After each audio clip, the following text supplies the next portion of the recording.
parcourant de fond en comble votre programme politique pour cette élection présidentielle en République centrafricaine, nous nous sommes rendus compte que vous avez mis un ancrage tout particulier sur les problèmes d'ordre sécuritaire, mais également économique. De manière concrète, qu'est-ce que vous allez apporter dans ce domaine au cas où vous êtes élu président de la République centrafricaine?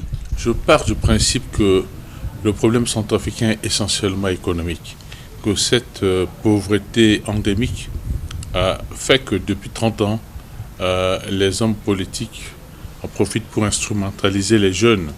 Il y a de la violence. Si chaque jeune centrafricain avait une perspective, vous verrez qu'il sera difficile de l'amener à faire de la violence politique. Donc, mon programme est essentiellement ancré sur la création des richesses. Et pour qu'il y ait création de richesses, il faut que certaines conditions soient réunies. La première de ces conditions, c'est la sécurité physique des êtres humains et également des investissements de ceux qui veulent bien venir mettre leur argent dans ce pays.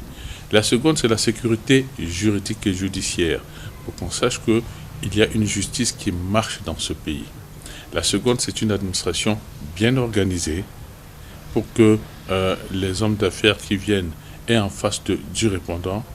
La troisième, c'est un personnel formé, c'est-à-dire des jeunes qui ont reçu la formation nécessaire pour être recrutés par les entreprises. Et puis évidemment, il faut de l'énergie.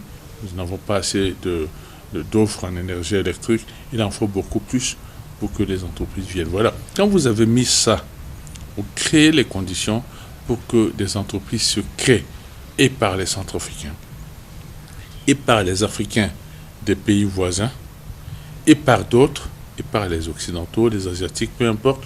Nous voulons le maximum d'entreprises ici parce que nous avons les potentialités nécessaires dans tous les domaines pour que ces entreprises se fassent de l'argent.